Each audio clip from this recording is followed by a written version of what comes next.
God for making today's occasion a resounding success.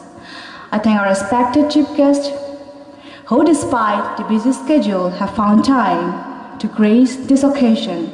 And also I express my heartfelt thanks to all the dignitaries and invitees for your glorious presence. We are grateful to our Managing Director, Admin Officer for their well guidance, kindness, interest, hospitality, and continued support.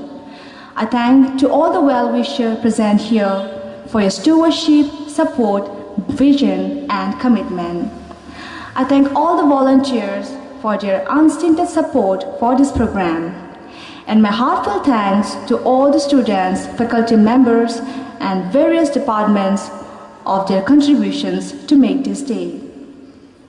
I owe a special gratitude to the non-teaching staff as well, who have worked hard to ensure that this inaugural program becomes a memorable success.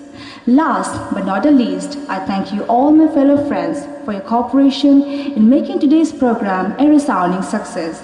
So ladies and gentlemen, we thank you all for making today's program a grand success. We are grateful to have you all today. Have a pleasant evening, and here we conclude today's program. Thank you so much. Jota phai manja phainai ani khapangni okra chakra ta kokte bukok shona belakun hambai chine opandawo narongni kisha chubachote narongni narong phai manja phaimani bagai te belakun hambai jota no. Thank you.